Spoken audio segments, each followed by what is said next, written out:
Saya katakan pada ibu saya, bahkan Allah akan turunkan saat di dunia. Ayah saya meninggal saat saya masuk pesantren, dan baiknya saya rasakan luar biasa.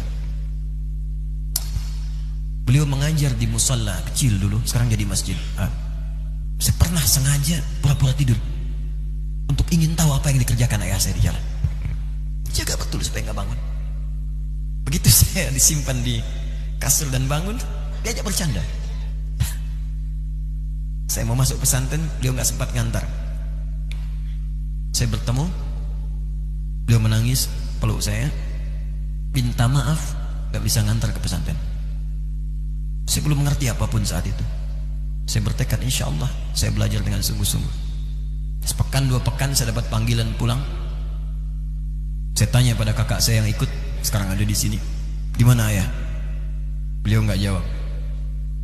Sampai di Bandung, paman saya, beliau sekarang Sekom MUI Jawa Barat, langsung menyampaikan, nampaknya nggak akan terkejar sampai sana, mungkin sudah dimakamkan. Saya ngerti, paham saat itu bahwa beliau telah wafat. Maka saya pulang. Maghrib saya sampai, saya dapati ibu di ruangan tengah. Saya datangi, saya menahan tangis, tidak menangis sedikit pun, untuk membahagiakan ibu saya. Saya datang, saya peluk, saya temani tidurnya. Itu pertemuan saya dengan ayah saya terakhir di mimpi. Saya bermimpi melihat sudah pakai kemeja, tersenyum, mendadahi saya. Sudah. Besoknya saya cari ke kamar, ternyata Allahu Akbar, apa yang selama ini saya pelajari di pesantren, kitabnya sudah ada di kamar semua, sudah disiapkan. Saya menangis saat itu. Saya bawa mushaf. Jadi bapak saya, ayah saya, itu bajunya pun saat wafat dibagikan kepada sahabat-sahabatnya. Bajunya, kitab-kitab ini dibagikan. Ibu saya menunjukkan kemudian ada jam yang nanti nak pakai. Saya bilang simpanlah. Saya bawa mushaf. Dengan mushaf itu saya duduk di ruangan tengah, saya menghadap ke kiblat dan saya mohon kepada Allah, ya Allah, saya tak punya kemampuan lagi membahagiakan ayah saya saat hidup di dunia, tapi mohon jadikan setiap huruf dalam Al-Quran ini, ya Allah, pahalanya mengalir untuk ayah saya.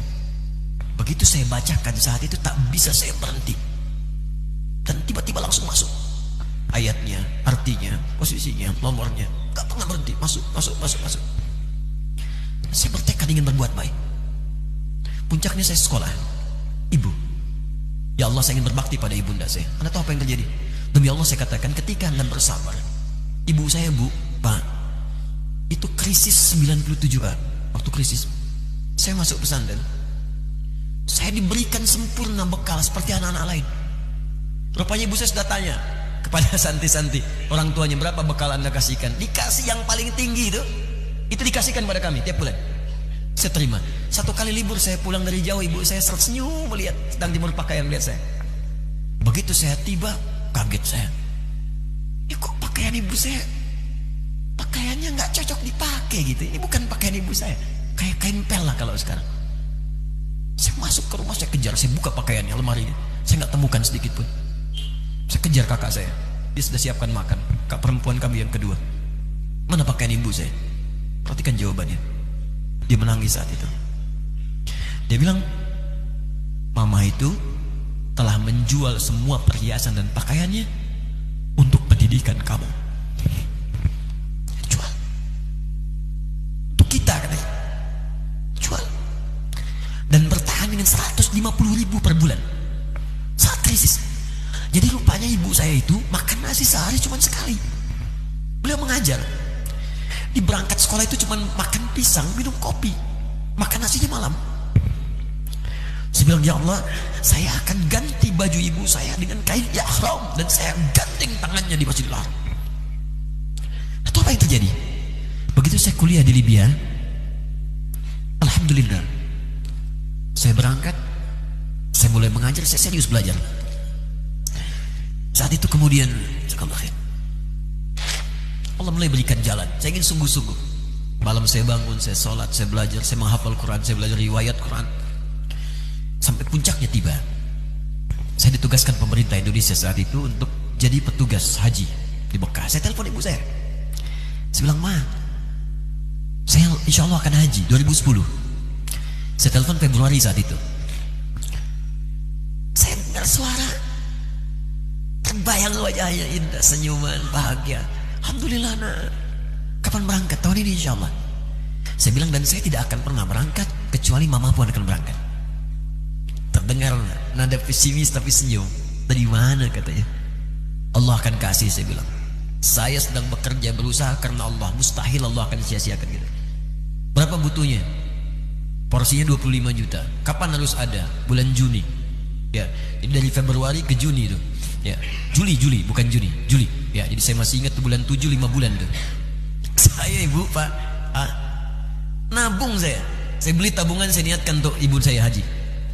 Bulan Juli masih setor 25 juta. Jadi semua tabungan masukin situ. Ada yang ngajar ngasih, masukin situ. Masukin semua. Tepat sepekan sebelum itu kemudian didaftarkan, saya buka tabungan.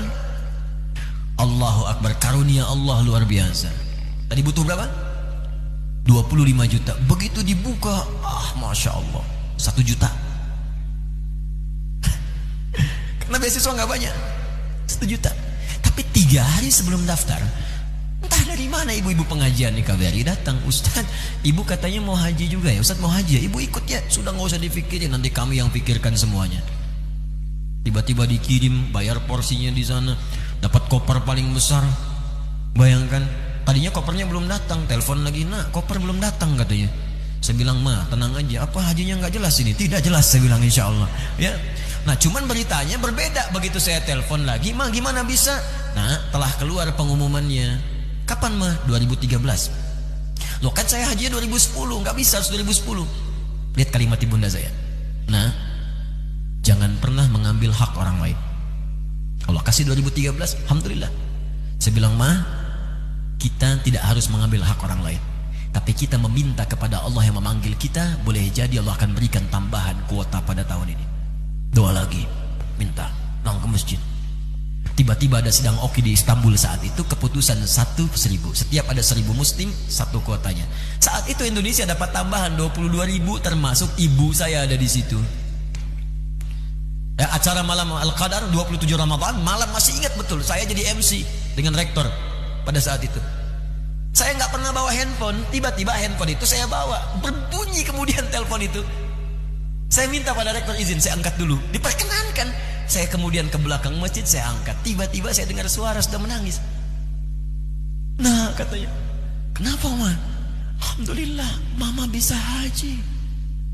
Ternyata kuota itu termasuk ibu saya. 5 bulan pak, enak biasa. Nggak bayar tambahan, nggak ada macam-macam, bisa berangkat. Begitu saya berangkat duluan, saya tungguin betul di apartemennya, di maktabnya sampai datang. Begitu sudah datang, saya nggak sapa, saya lihat dari jauh. Bahagianya saya bisa mengganti pakaian tadi yang lusuh dengan kain ihram. Saya perhatikan, saya ikuti dari belakang. Di lift, saya ikuti. Di jalan, saya ikuti. Begitu sampai Masjidil Haram, saya gandeng tangannya. Ma, kita sama-sama. Labbaik Allahumma labbaik. Labbaik la syarika lak labbaik. Saya tawaf, saya gandeng ibu saya lindungi supaya dapat kenikmatan dalam tawafnya. Begitu saya rasakan bagaimana Sayyidah Hajar bekerja keras untuk Ismail. Saya balas di situ. Saya gandeng tangan yang kanan. Saya minta pada Allah, muliakan ibu saya, ya Allah, muliakan ibu saya, muliakan, berikan saya kesempatan membahagiakannya. Cuman yang kanan digandeng, yang kiri kosong, karena sudah tidak ada. Jadi ketika anda belajar pun untuk menjadi ulama, Allah akan muliakan anda. Orang tua anda akan dapat bagiannya. Yang hafal Quran itu Musa, yang bisa haji bapak ibunya. Kemarin saya jadi Amirul Hajj dari kedutaan Saudi berangkat, membawai 350 orang rombongan. Siapa yang saya bawa? Ahli Quran yang hafal Quran, anak-anaknya. Ahmad Kamil yang haji, pengajarnya, murabbinya, ibunya, temannya, banyak yang berangkat. Yang berangkat siapa? Calon ulama. Dijadi ulama itu jangankan sudah jadi, kalau benar caranya, baru bergerak pun Allah pasti akan jaga. Kalau benar caranya. Di satu pertanyaan tadi, pilih mana orang soleh atau ulama? Jangan pisahkan. Karena jadi ulama itu adalah tingkat tertinggi bagian dari orang saleh. Jadi mesti ada yang jadilah di keluarga.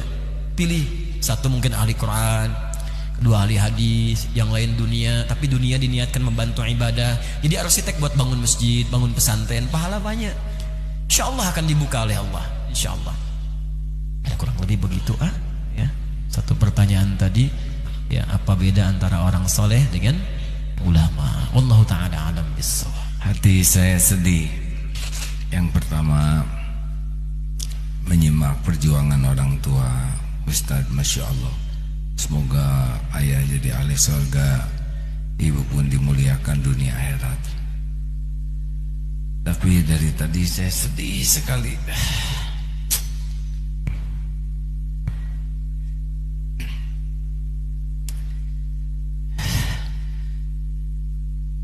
Mendengar uraian tentang ulama. Sejujurnya, rasanya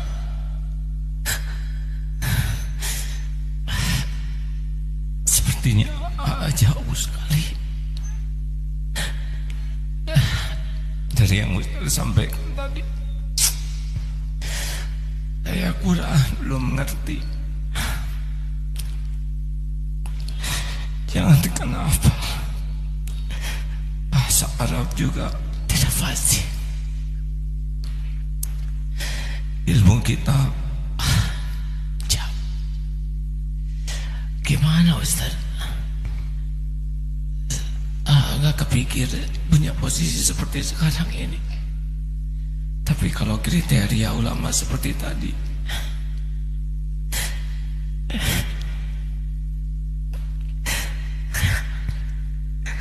jadi tertekan sekali. Alhamdulillah, Allah memberikan jalan di dalam Al-Quran dengan membagikan kualifikasi ulama kepada dasar-dasar yang pokok yang dimiliki, lalu cabang-cabang di pengetahuan. Alhamdulillah, ulama itu banyak. Yang gak hafal Quran ada ulama dah hafal Quran. Yang tak bisa bahasa Arab banyak. Karena itu dasar dari ulama disebutkan di Quran pertama keikhlasan. Iqra bismi rabbikal ladzi khalaq. Artinya Allah membuka peluang pada setiap orang untuk jadi ulama sepanjang dia mau ikhlas. Kedua, tafaqquh fid din, Quran surah ke-9 ayat 122. Dia mau belajar.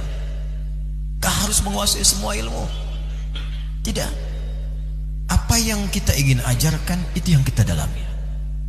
Sepengetahuan kami demikian. Saya pernah dinasehati profesor kami saat di Libya. Semoga Allah muliakan beliau. Nah, kata beliau, kalau engkau belajar satu ilmu dan engkau dalami, titiknya begini. Tapi kalau engkau ingin kuasai semuanya, maka beliau membuat lingkaran. Engkau tidak akan mendapatkan apapun, kosong. Itulah hikmahnya Allah jadikan bahkan para imam mazhab ada 4. Karena ternyata setiap 4 itu melengkapi satu dengan yang lainnya. Kenapa Luqman disebut dengan Al-Hakim? Karena ilmunya memang ilmu hikmah. Gak ada yang lainnya. Luqman bukan ahli fiqih, Luqman bukan ahli tafsir, tapi belajar hikmah dipraktikkan. Saking dihormatinya, diapresiasi oleh Allah, diabadikan namanya dalam Al-Quran surah ke-31, surah Luqman.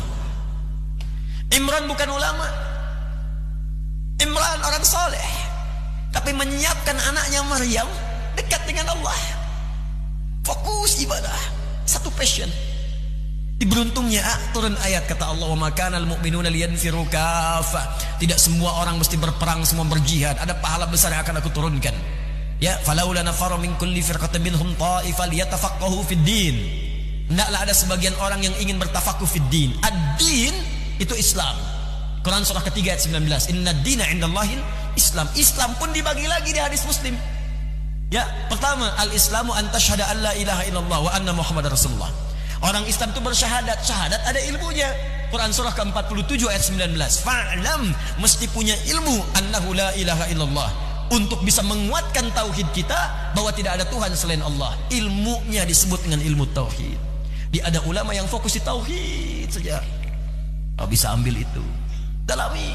Ada yang mengajarkan tauhid aja, tauhid sampai kuliah. Ada yang dulu tuh nggak ada kampus, nggak ada apa-apa, ada yang fokus ke situ aja ngajarnya tauhid. Yang dibahas gak banyak-banyak.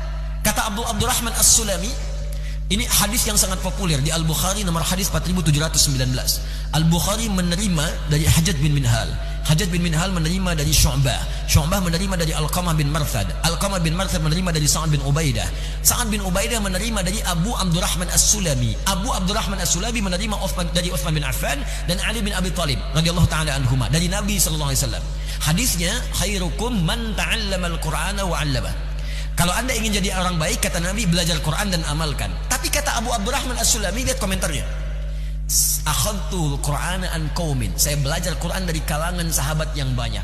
Dan saya tidak dapati mereka itu kebanyakan semua hafal Quran. Sahabat. Kebanyakan mereka, kata Abu Abdurrahman As-Sulami, ngapalin 5 ayat, diamalkan. Ngapalin 10 ayat, diamalkan. Dan gak semuanya jadi ulama. Mengamalkan apa yang ia pelajari sesuai passionnya. Ada ulama di bidang tijarah bisnis, Utsman bin Affan, Abdurrahman bin Auf. Ada yang di bidang hukum, ya, Abdullah bin Abbas di tafsir, Abdullah bin Umar di fiqih. Fokusnya, passionnya. Kemudian nanti ada fikih sholat, waktu qimah sholat, ahli di bidang fikih. Ada tauhid, ada fikih, ada usul fikih. Alhamdulillah, Allah karuniakan di tauhidnya. Bukankah Nabi pertama buka pesantren tauhid, Darut Tauhid? Ya kan, di Mekah itu kan Darut Tauhid. Allah alhamdulillah punya 400 meter di awalnya. Nabi mungkin 40 kali 40 nggak nyampe.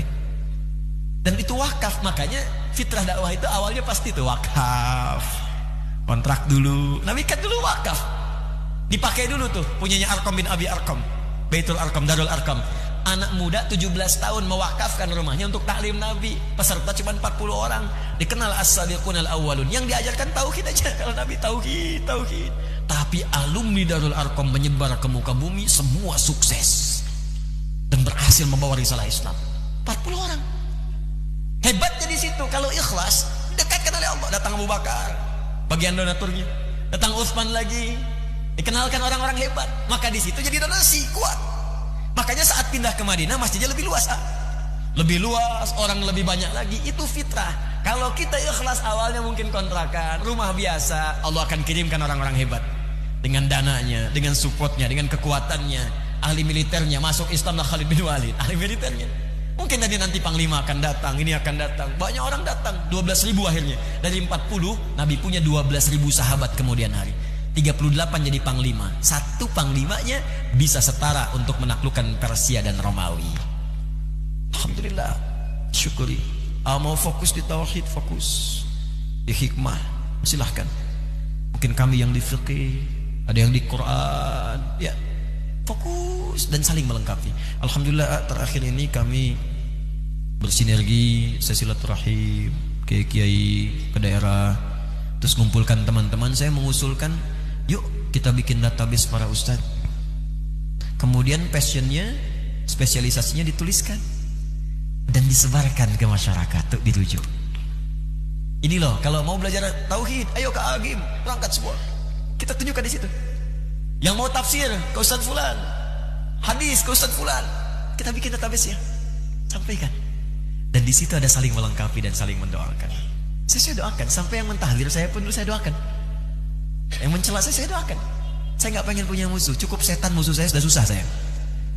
Saya nggak pengen punya yang lain. Saya nggak mau pulang ke akhirat bertemu Nabi lalu ada orang dihukum karena saya nggak mau.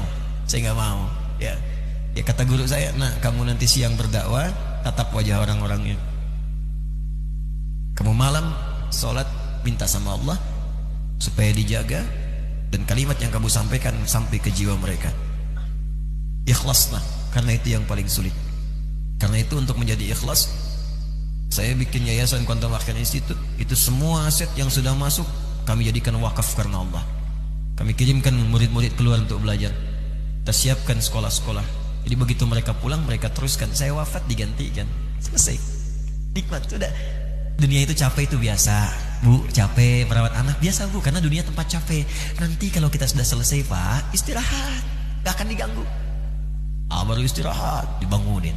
Saya baru istirahat, dibangunin. Tadi pagi pertanyaan sekantong kresek. Belum napas, ada lagi. Biasa, capek.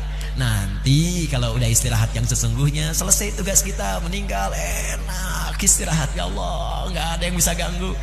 Orang meninggal dibangunin nggak akan bangun-bangun. Istirahat kita. Tinggal kita mendapatkan apa yang Allah janjikan. Jangan takut dengan kematian. Ayo, kejar. Jazakallah khair. Enggak, yang lain ikut bersyukur ya. Alhamdulillah. Aduh, hari ini hari terberat buat saya. Tadi naik sepeda ke Eko Pesantren 2. Itu berat, capek. Tapi mendengar ceramah tadi, aduh hati saya hancur sekali Ustaz. Mungkin mudah-mudahan tidak ada yang memperhatikan wajah saya tadi, merah sekali. Lebih merah daripada kejemur. Karena ya seperti yang tadi diungkapkan, tapi jawaban Ustaz Masya Allah, Alhamdulillah melegakan. Saya juga belajar Ustaz ngapalin gitu. Gak malu, di sini banyak santri penghafal Quran. Tapi ya itulah hadirin, saya juga berusaha ngapalin yang di atas, di bawah seperti Ustaz ya. Tapi nggak ingat halamannya, hadirin. Ingat atasnya, bawahnya nggak ingat ayatnya, pusing saya. Semoga aja kalau saya dari tadi dengar tuh asli tuh ya, aduh ya Allah, jauh saya tuh apa ilmu saya di mana? Beliau segala tahu, segala diomongin. Saya paling tahu Soleh itu karyawan, kamar ini Soleh ya, nggak punya istri belum. Sekarang kita tahu seperti apa ya. Soleh itu ternyata dari Thayyib, Khair, Ma'ruf, wa Ihsan. Ini Ustadz, saya itu sudah tua ya. Ciri-ciri orang yang sudah tua itu ada 3. 1, cepat lupa. Yang kedua dan yang ketiga saya lupa Ustadz. Lanjutkan Ustadz. Baik, silakan. Alhamdulillah. Silakan. Beliau izin ke belakang. Kalau itu ingat.